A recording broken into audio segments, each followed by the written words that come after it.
As a child, every once in a while, I used to wait by the living room window, looking out the window, watching for my dad's Pontiac Bonneville to pull up. As a matter of fact, it didn't matter what year it was. He drove a Pontiac Bonneville till like the year 1999. So I was good for a while, looking out for that Pontiac Bonneville to pull up. And the reason I'd wait would be two occasions. On some occasions, I'd wait patiently, looking out the window. And once I saw him pull up, I would run downstairs where the garage door opened up, and I'd tell him all the great things that happened that day. I'd say, "Dad, guess what? I got a 20 out of 20 on my spelling test." Trust me, that didn't happen very often, but when it did, I let him know. Or maybe I told him about a great experience I had at the golf course caddying. I got a great tip at Somerset Country Club, which was a phenomenal thing because they hardly ever tipped at Somerset Country Club. Maybe when I got a little older in high school, I'd come home and tell my dad, "Hey, I squatted this much on max out day. I'm almost the amount that you did when you squatted." And it'd be a great time. And I'd wait for him. Just waiting and watching. I'd look forward to him coming home. I just could not wait for it to happen. Now, there's other times, too, I'd wait for my dad, watching. When I saw the car pull up, instead of running to the door, I'd run to my bedroom. And the reason why is because I probably didn't do something good that day. Maybe instead of 20 out of 20 my spelling test, maybe I got like an 8 out of 20. That might have been a much more common occurrence. Or maybe I fought with my brothers or sisters, or maybe I just got in trouble at school. It wasn't that my dad was being mean or anything. I just knew that his role and sometimes was to discipline. Because I wouldn't run and tell him all those bad things I did. Instead, I'd go and hide. And even sometimes I'd say, "Boy, it would be nice if my dad just didn't come home tonight, maybe till I'm already in bed." So maybe I'd go to bed at 7 or 8 o'clock at night, at least supposedly going to bed at 7 or 8 o'clock. I'm sure none of the kids ever do that now, though, right? But that's where we waited and we watched. And sometimes we'd be very happy to see him. And other times I'd be a little, I don't know if the right word, afraid is the word, but a little afraid to see him because I had done something not good.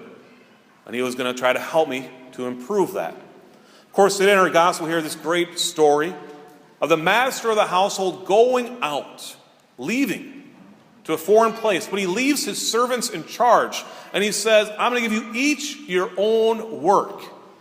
But he doesn't tell them when he's going to come back. He says, "I don't know the time. It could be in morning and evening when the cock crows, whatever time. It could be days from now or years from now. We don't know in this story."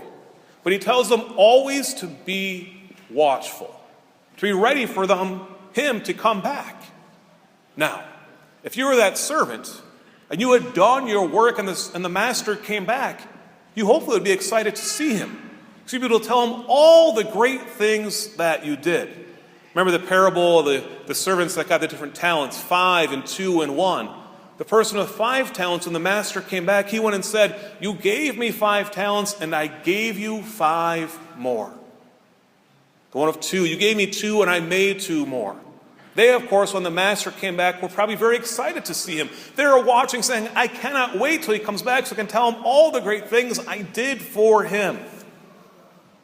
But that servant that had 1 talent and buried it and didn't do any work, they probably weren't as excited to see the master come back, were they? They too may have been hiding a little bit, and they came forward and said, "You gave me 1, and I only am going to give you 1 back."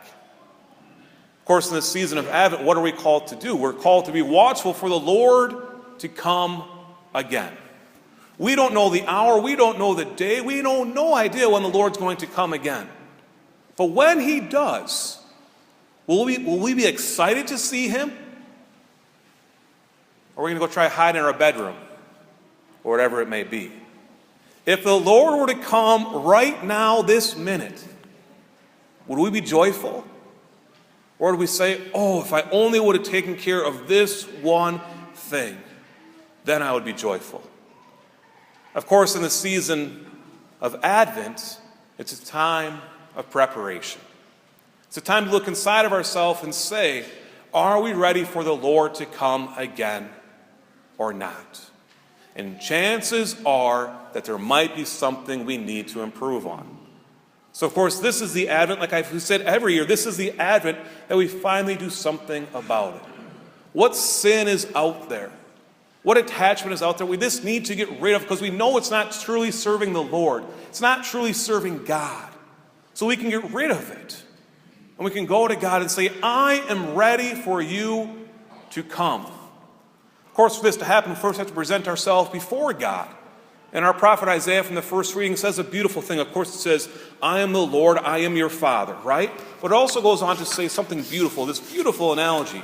He says, we are the clay. Us, you and I, we are the clay, and God is the potter. And we are all the work of his hands. Now imagine that you're clay. I know we can't be clay. They're not human beings. I know that, right? But imagine that you are clay. And you're going to be formed into something beautiful and something great. But what do you start out as? We start out as a block. Eventually we get formed. Now, if that clay had feelings, I know once again it doesn't have feelings. It's clay. We got this point, right? But if that clay had feelings and we started moving around, what would happen? It would hurt, right? To be formed into something new hurts every once in a while because we're changing. The same with us when we go to God and say, do with us as you will. Sometimes there's going to be hurt. Change is painful sometimes. Getting rid of that sin, getting rid of that attachment, whatever it may be. We have an attachment to it. It's going to be painful. It's going to hurt. But is it worth it? Of course, the answer is yes. Let's go back to that silly example of me one time maybe getting 20 out of 20 on a spelling test. How did that happen? It's either all the words were cat, bat, hat, whatever it is, but that wasn't the case. Instead, what happened was I had to take time and study those words. I had to take time night after night just memorizing these words and trying to get the different letters down and practicing. And that means sacrificing the Nintendo and Duck Hunter. I couldn't play it those nights, right? Instead, I had to go ahead and practice my spelling. The same with lifting weights. When you start lifting weights, what happens? We know this in our body. It hurts a little bit, doesn't it? As we add more weight and weight and weight, our muscles hurt and hurt and hurt. But what's the payoff? Well, the payoff is when it's max out day. Or the payoff is when you're lining up as an offensive lineman and you get to blow that person up because you've been working out all summer, right? That's the reward. But in order for this to happen, we first have to put the work in. We first have to change. And then we can tell everyone the great things that have happened. And then we can be excited and go tell people.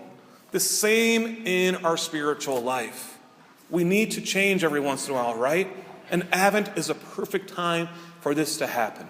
To go and simply to say, God, I am the clay. You are the potter. Form me as you will. Form me as you want. And yes, it may be painful. But when I am formed in your image and likeness, truly your son and your daughter, when you come again, I am not going to be afraid. I am not going to go hide. I am waiting for you, and I am waiting for you to come. And when you come, I will be joyful. And I will say, Lord, here I am. I have followed your will. Do with me as you will, but I have been following you. And I am ready. I'm ready for you to come again. I'm ready to experience this joy because I know I have done everything in my power to follow you. And the rest I give over to your hands. My brothers and sisters, this Advent, let us be clay and let God work on us and form us in his image and likeness. And when this happens, then we can joyfully say, come, Lord Jesus, come. We are ready for you.